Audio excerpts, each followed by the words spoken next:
you have a little runoff and all that. It's cool. No time to spare and stuff like that. Right.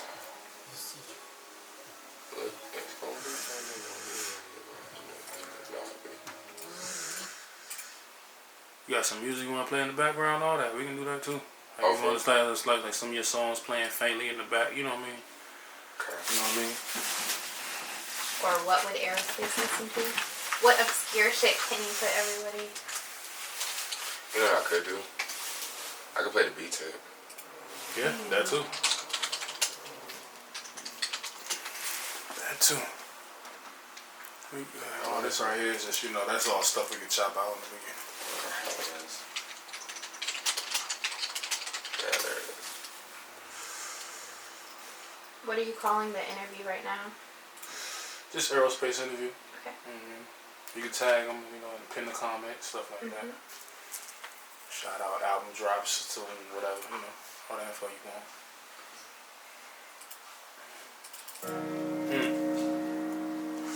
Got an ashtray? I think there's one up there.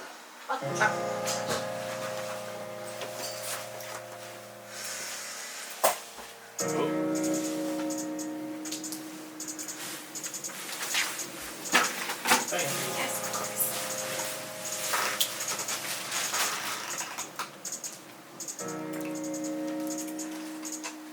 DMV, we live. DMV versus everybody. What's up, y'all, man? This your man, CEO Lotto. You already know what it is.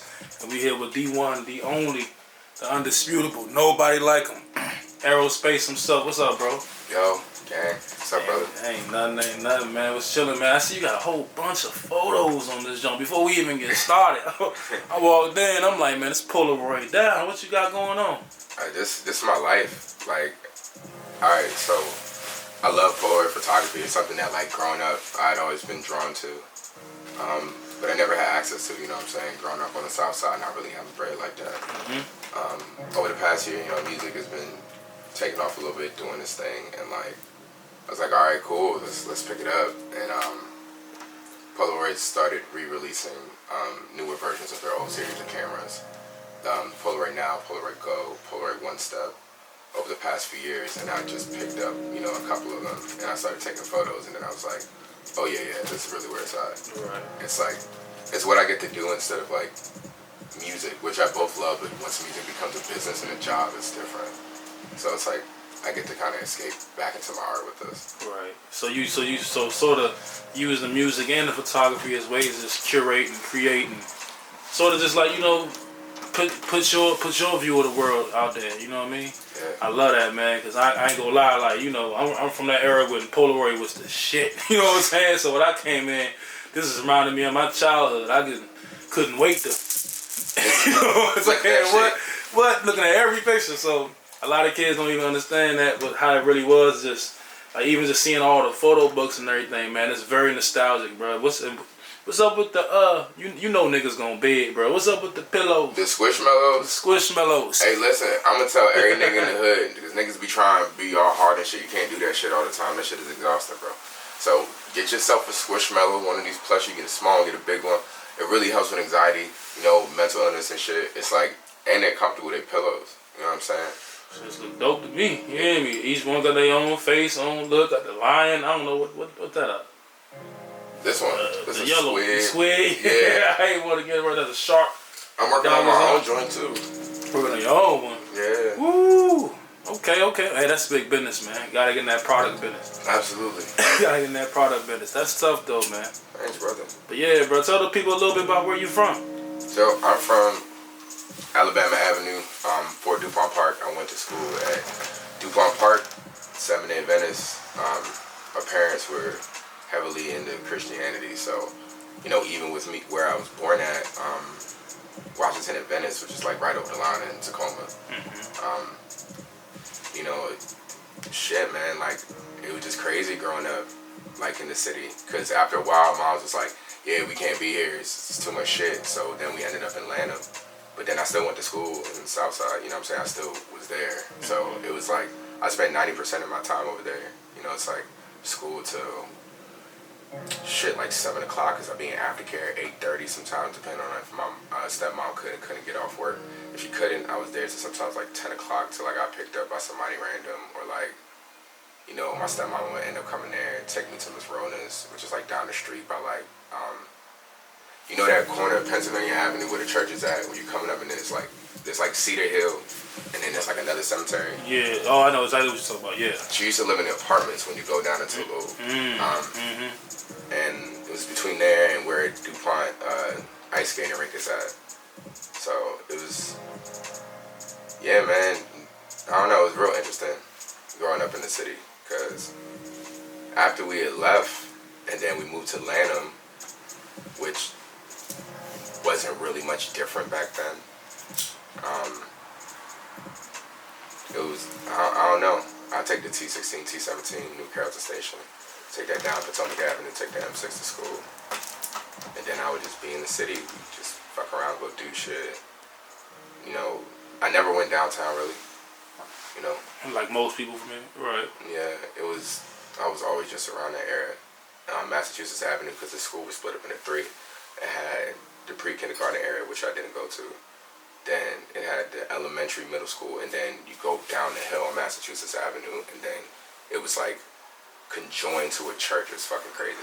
And the rest of that was like 8 to 12, and then yeah. So I just spent the majority of my life there, until like 6th grade. I failed out. I had like my first real manic mental breakdown. Went through some trauma shit, broke down on the way home. Failed 6th grade, came back. Beat 6th grade, 7th grade, failed 8th grade. Then I got shipped off to like bumfuck West Virginia. And then I came back to the city, like back and forth between them. It's like what? I got shipped out like 13. It was this really fucked up boarding school called Miracle Meadows. I was out there for like a year and a half. And then from there, it was just, and then I was in Baltimore. Actually, in between there, I was in Baltimore as well. It was like 4th grade. I got taken out of 4th grade. My father took me to Baltimore. I stayed in Baltimore for a year. Came back 5th grade. Was in D.C. Yeah. It's a lot of moving around. Do you think like all the experiences of your childhood sort of shapes how you attack the world musically and just creatively on the different experiences? Because, you know, when niggas hear like you from Alabama, you from the South Side, and then they see the music, they like, man, like this, he from here, you know what I'm saying? But then real niggas around here know, like they really fuck with you out here, you know what I mean? They really, really fuck with you. Yeah, and I fuck with the city. I love the city. Do you think that sort of like your image, people sort of play you down around here sometimes? Absolutely. How you feel about that? I think it comes with the program. I think they did it to everybody. That was great.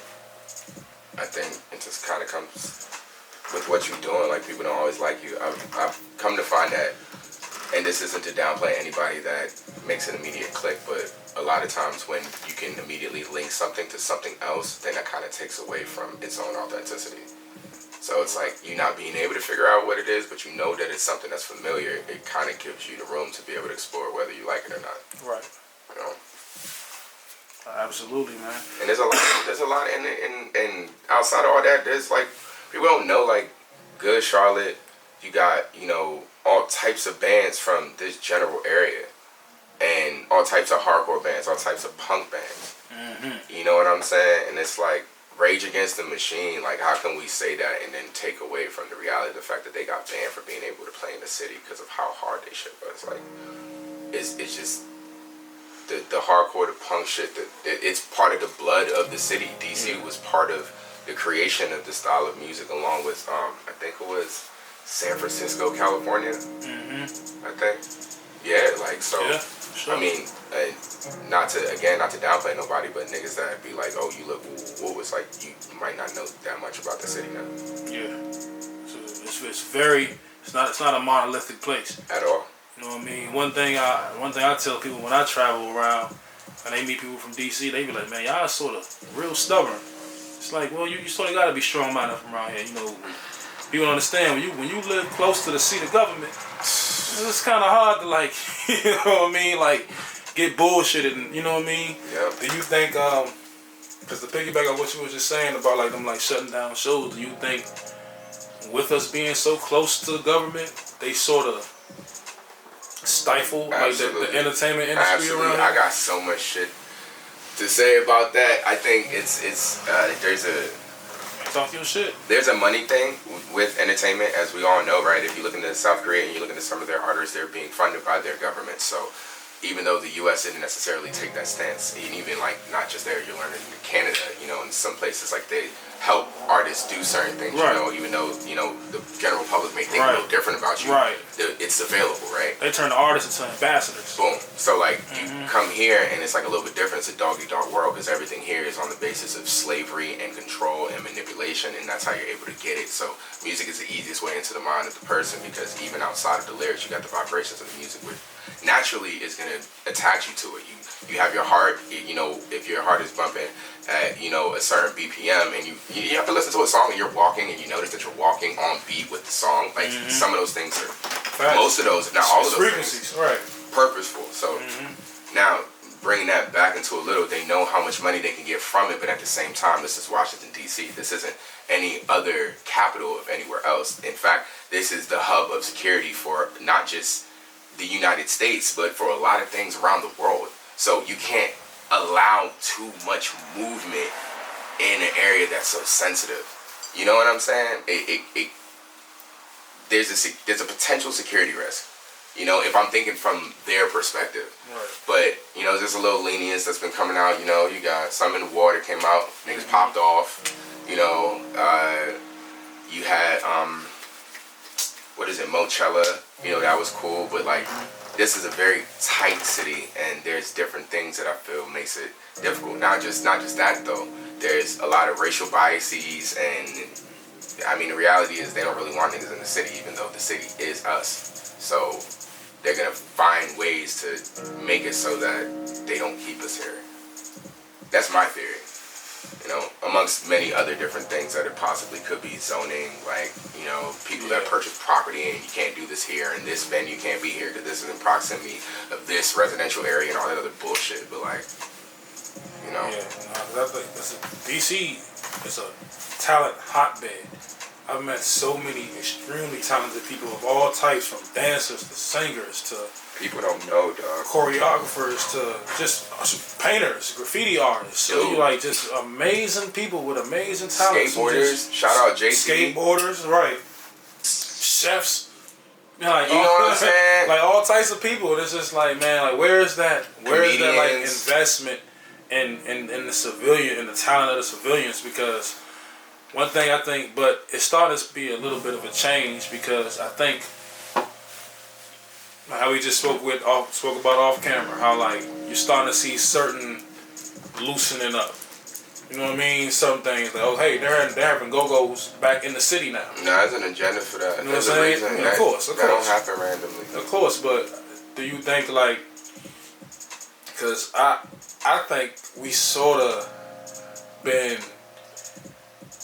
like cornered in when it comes to like what can be representative of DC talent, because it's like it seems to be like a certain mold of who can break from here. Like you got to be a certain type of lyrical content. There's got to be a certain type of style of music. You know what I mean? It seems to be like about that. Sorry to cut you off. I have a theory. No, I'm listening. We have to protect ourselves out here from many different forces, and whether it be ourselves or external forces, we have to protect ourselves from disrespect from people that are, what the fuck is the DMV? Like, I've gone so far, like, outside. I've been to Romania. I've been going to London on the 20th for a show on the 23rd. Like, it's like I've been out there and people see DC as the Senate. You know what I'm saying? And then when you start telling them about black people that are in the city, they're like, eh.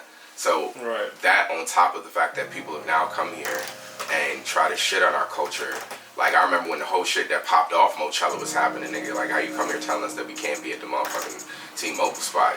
Niggas over there jigging. It's been happening for years. Like, people disrespecting Howard University, dog shitting on the lawn, and talking about move your university. Like, we've been dealing with all different types of disrespect from all different places, which naturally makes you defensive. And I feel like the yeah, nigga, we hard, don't fuck with us is a defensive mechanism to the amount of disrespect and the neglect and abuse that the city has experienced. And hip-hop being the voice of black people, I feel like that's the one way to get our emotions across. It's like, fuck the fact that they gonna try to get the kids out the hood and like flip that shit into a 360 and have them stuck inside of this loop, and then they don't know whatever, and then you make money off of their shit, they don't make no money, niggas can't live. Like, you sign a deal not just because you're ignorant, but because you're desperate. Mm-hmm. And people don't talk about that when they're shitting on people for signing deals that are bad.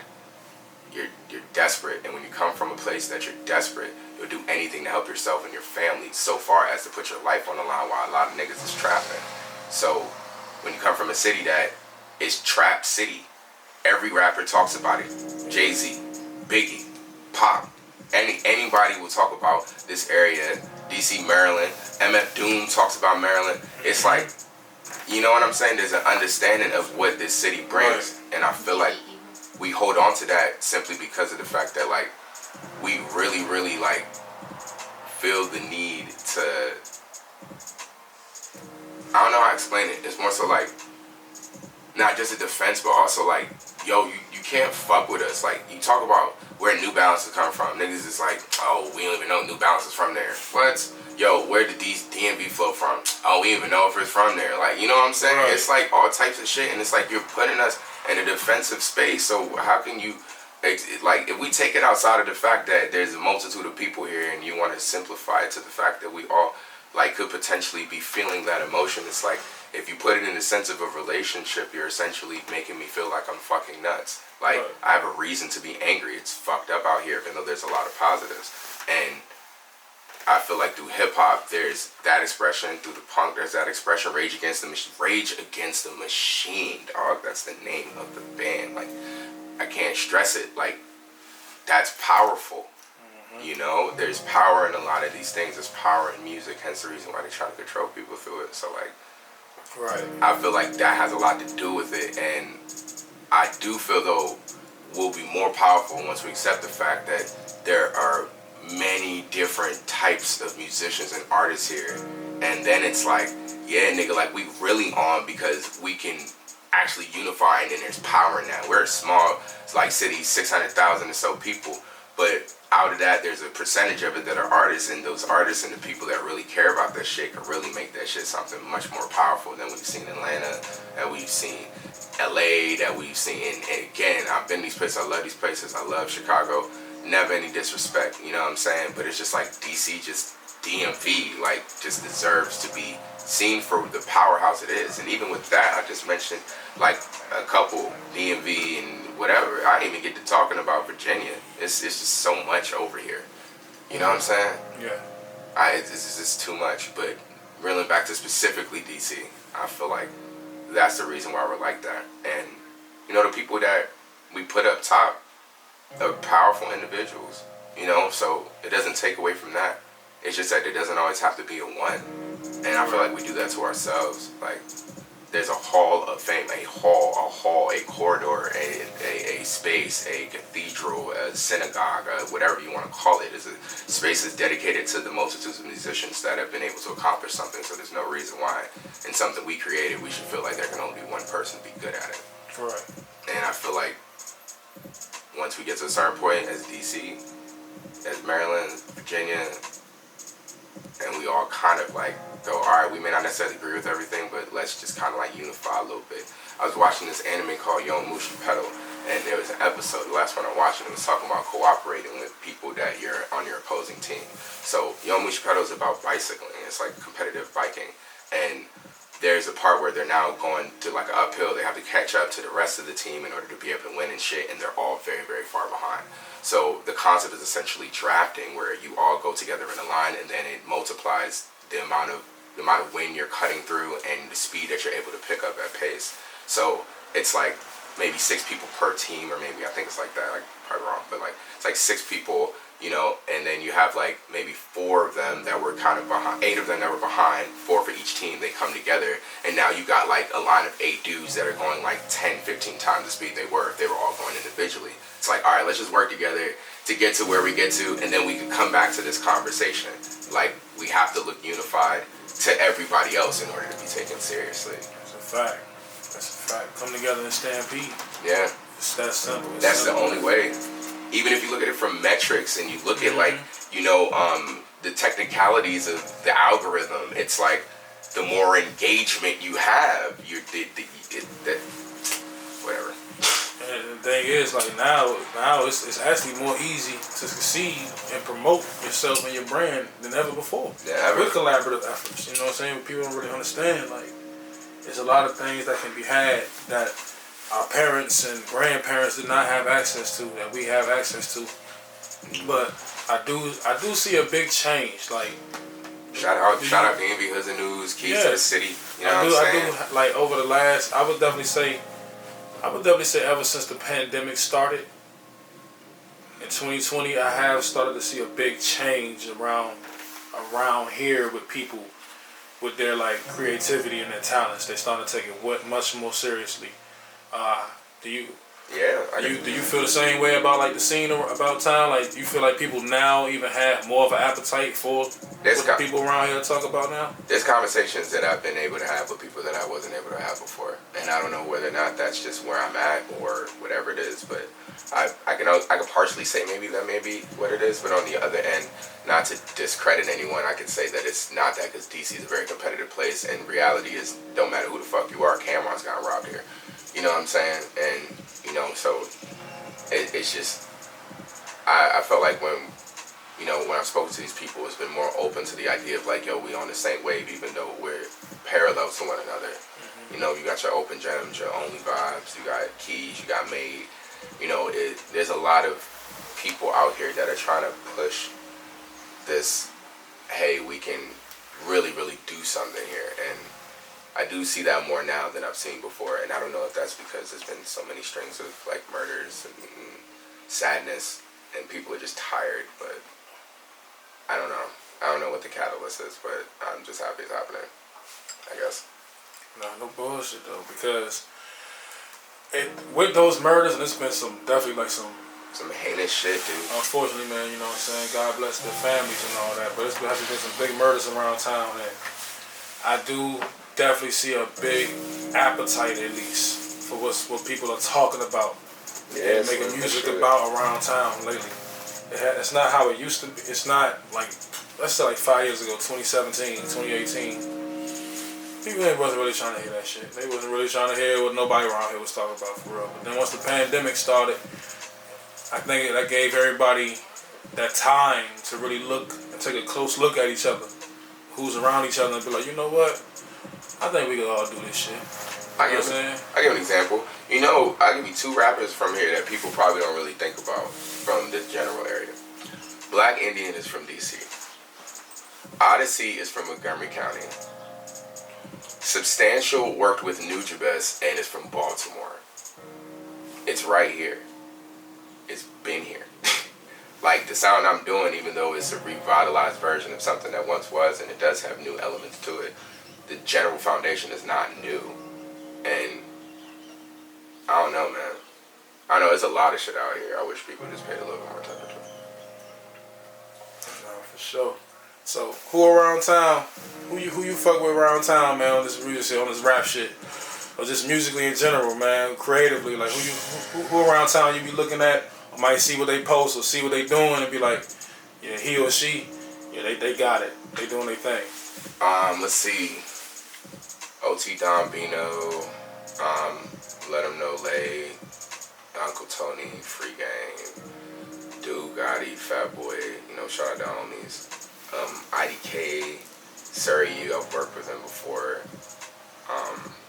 Dre Waves, Spell Jordan, you know,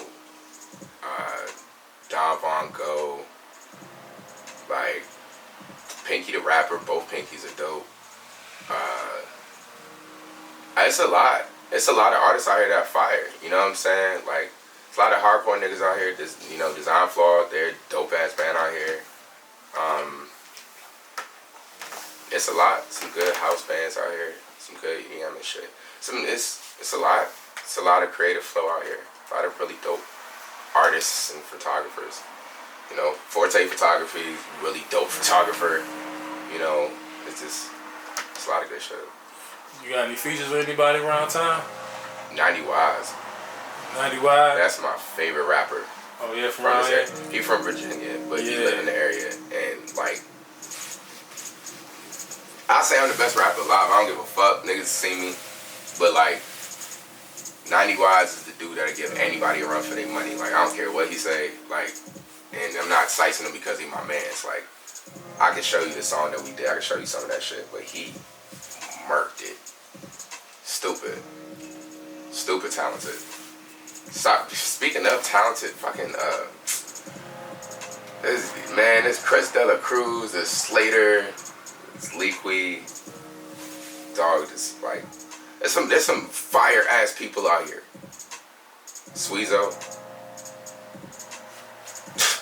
Man, it's a lot. It's a lot. It's a lot. It's too When many. did we get you started on producers? You know what I'm saying? Them It's too. yeah, there's so many. Man, what's dude? Fat Man O, like, yo, it's just dummy. To piggyback off that though, with all the talent we have, I think I know what done really like fucked us up. But we getting there. But this is sort of why some of the warfare, so to speak, and the disagreement, so to speak, happen. Unlike a lot of other cities, we don't really have OGs. Not at all. Like usher is in this area. Like you go to Houston, they got Jay Prince, you know, the people from Swisher House, T. Ferris. You go to LA, you got Dr. Dre. At one point you had Suge Knight. Then you go to like San Francisco, you had Too Short and E40 and all his folks. You know what I mean? Then like you go to like Miami, you had Slip and Slide, Po Boy, and then eventually Maybach, you know what I'm saying, Maybach Music, and then like before then you had like Uncle Luke.